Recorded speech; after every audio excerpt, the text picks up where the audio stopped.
अरे संदीप भाई आए समझे जी आए। दरअसल कुछ जरूरी बात करे को रहल नते बोलौनी हो। अच्छा आए। अरे शोभा कमाई देखा भाई समझी जी आल हवे। अब आ जा। ऐसे में कि तू घरे जा, हम किराना से कुछ सामान लेके आवत नहीं।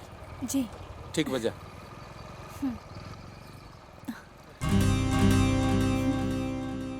पापा आइल बाड़े। का बात है संदीप जी, बड़ा इमरजेंसी में बुला लेनी है। अरे समझे जी, हित के दुख में हित के नु बुलावल जाला, यही सरवा का बुलावल गइल है। ए शोभा तनी जा समझे जी खातिर चाय पानी बिस्किट लेके आवा। अरे ना ना ना, हमनी के लड़की के इनके चाय पानी ना करे जाला। अब बताई समझी जी, पतो घर के लक्ष्मी होली सर, ओकनी के काम होला घर के जोड़ल, लेकिन राउर बेटी तो हमार घरे तोड़ देले बिया, हम निमाई बेटा का अलग क देले बिया। अरे हमार तो करेजा कुहकत आवे।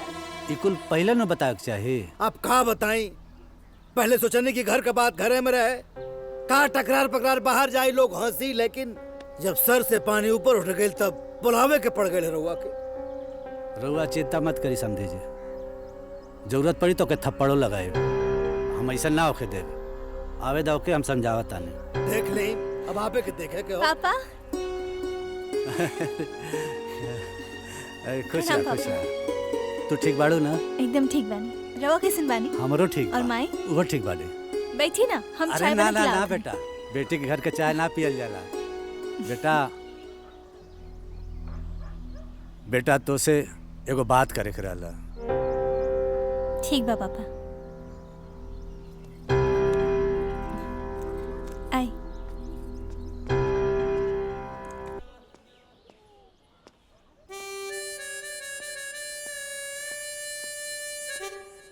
का भइल? संदीप जी, हम अपना तरफ से समझाओ के बहुत कोशिश कैली, लेकिन वो अपने फैसला पर अड़िग बिया। बाकी रउआ तो कह के बनी है कि जरूरत पड़े तो थप्पड़ भी मारन। अब का भई? समझिन जी, शादी ब्याह भइल लड़की पे हाथ कैसे उठावल जा? गजब बात है भाई, मतलब वो रहुआ बस में नहीं की।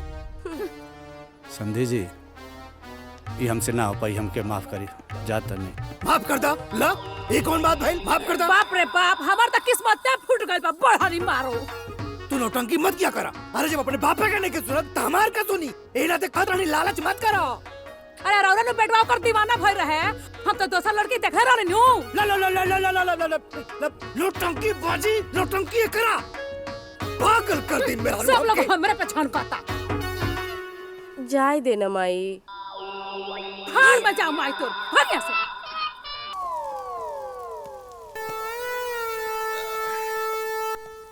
माई सब्जी दे।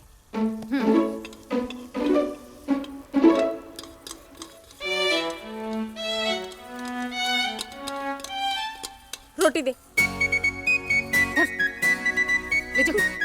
भगवान ऐसन भौजाई दुश्मनों के मत दे। जब से घर में आयल बिया, झगड़ा के अड्डा बन गइल बा घर। एहे टेंशन में ही बूढ़ियों के फोन करे के रहे। 1 मिनट स्पीकर पे बतियाई, हमरा के सब सुने के बा कि मतारी बेटा में का बात होता। का माई? हाँ ठीक कहा तारे। उठाई।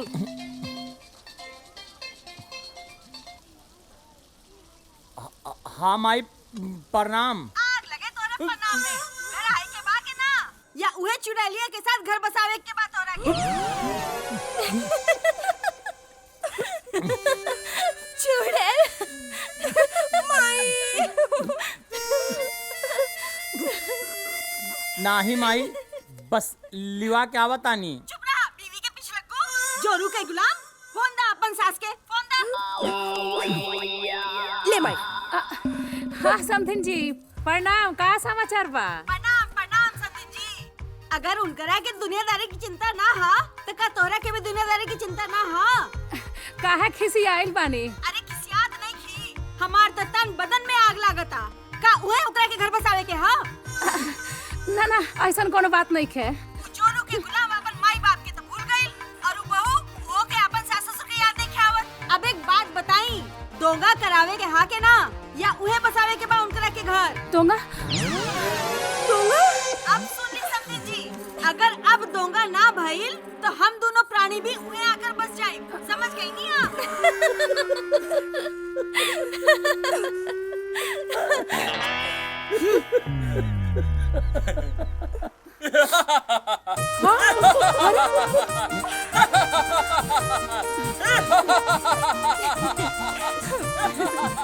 समधिन जी रवा चिंता मत करी, हम दोंगा कह देम।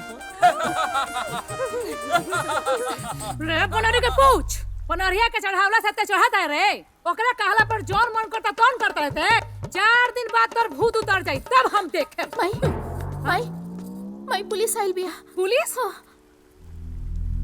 पुलिस आवतिया? बाहर पुलिस? रामशरण बाबू।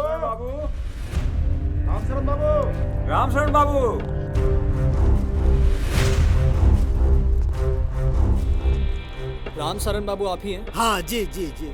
हम एमडीएफसी बैंक से आए हुए। अच्छा अच्छा अच्छा अच्छा अच्छा, बैठे बैठे बैठे साहब, है तने कुर्सी ला, पढ़ ला जल्दी से। रहने दीजिए, बैठने उठने की जरूरत नहीं है। हाँ हाँ हाँ आपने ट्रैक्टर और मोटरसाइकिल ईएमआई पे लिया था? हाँ साहब ले रहनी। तो 4 महीने से ट्रैक्टर का और 3 महीने से मोटरसाइकिल का ईएमआई ड्यू है। हाँ साहब का हमारे लड़का के ब्याह रहा तो हम 2-3 महीने से उलझ गए नहीं, जमा ना के पड़ी, लेकिन आप चिंता मत करिए, हम जमा कर देंगे जल्दी से। हमें इन सब चीजों से कुछ लेना देना नहीं है। आप ट्रैक्टर का चाबी दीजिए। चाबी? जी सर चाबी कैसे दे देंगे? मतलब ट्रैक्टर हमारे खींच के ले जाइबा, मोहल्ला और गांव के लोग देखी तो हमार का इज्जत रह जाए साहब। उससे हमें कोई मतलब नहीं है। आप अभी के अभी ट्रैक्टर का चाबी दीजिए। अरे साहब ऐसा मत करा, मतलब 1 महीना का मोहलत देता साहब, हम जमा कर दे। अरे बैंक हमें इन सब चीजों की कोई परमिशन नहीं देती है। अरे 1 महीना का मोहलत दे देना। जी सर, 1 महीना हाथ जोड़ते हैं, 1 महीने का देती हम पूरा जमा कर दे। ठीक है, 1 महीने का मोहलत दे रहे हैं जी। ठीक है, 1 महीने बाद मैं आऊंगा और पैसा नहीं मिला तो ट्रैक्टर खींच ले जाएंगे। साहब नौबत नहीं आई, हम जमा कर दे पक्का। ठीक है, नमस्ते। धन्यवाद साहब। देख ला, यह दिन आ गई कि पुलिस घर तक आ गई। हाथ जोड़े के परत हो पूरा परिवार के। डांट साधुन बार किस्मत। देख ला मेहर मऊक सारे के। देखा सर खड़ा होके देखत बा कचर कचर। यहाँ तक सर ना आ पाए। बाप के बचती हो सरवा खड़ा होके देखत बा। ओ सारे देखा भागा सारे। मेहरारू काचा में छुपा जा। सारे नालायक, ऐसा औलाद से बेऔलाद भला। अरे जाए दी, शांत हो जाई। जब बेटवे मुर्घाई से निकल गई तो क्या करे? भूल तोर गलती हो और घोर घोर पियावा और लेग्स और लुलुलुलुलुलु करत रहलु। नालायक साहब। आज तारा हाथ के कुछ टेस्टी खाए के मन करता हो। रवा बताई का खाए के मन है? अरे लिट्टी चोखा बना दो और का। ठीक बा? ठीक बा। ठीक बा, जा।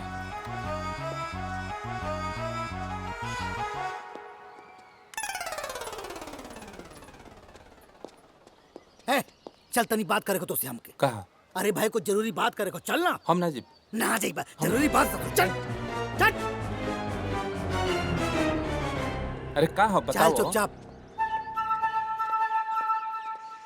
बहुत जरूरी बात करे को, वह ना हो पावत। ए नाते ले आनी है।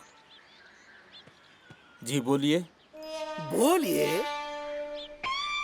अंग्रेज भैल हवा, बोलिए। हाथ नीचे कर हाथ। हाँ? हथवा नीचे कर। मार छो तू झपड़ फाड़ जाई उतर मुंह पे। तो के तो पता हो बैंक वाले आए रहलन, ट्रैक्टर पे किस्त ना जमा हो। मालूम हो ना? हाँ पता बा। तो जमा करे को 5 किस्त हो जाई तो खींच के ले जी ट्रैक्टर। हाँ तो क्या करी बताओ। का करे को मतलब का? किस्त जमा करे को तब ट्रैक्टर बची तो तनख्वाह मिलल होगी ना? हाँ मिल गई बा। मिलल हो ना? तो पैसा चाहिए हमके जमा करे को। का सोचता रे? ठीक बा। जो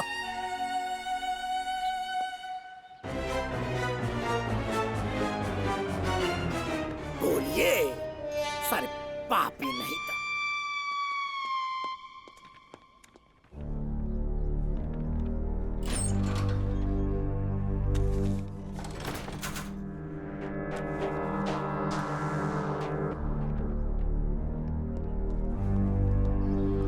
बाबूजी।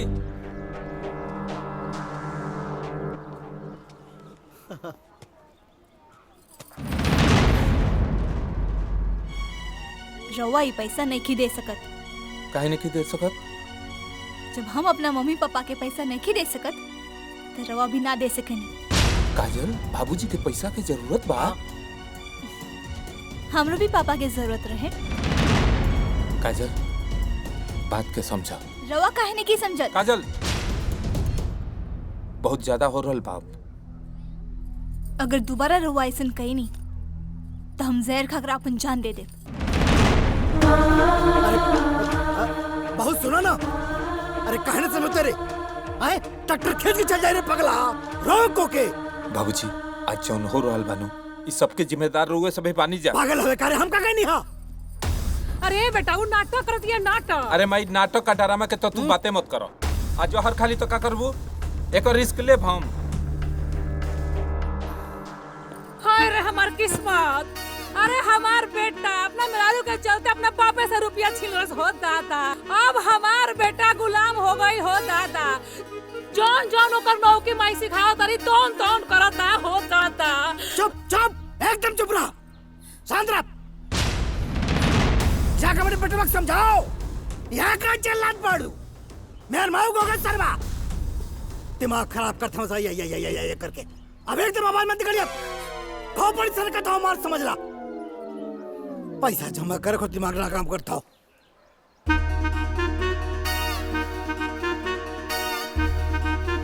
इज्जत बचावे को पैसा जमा करे पड़ी।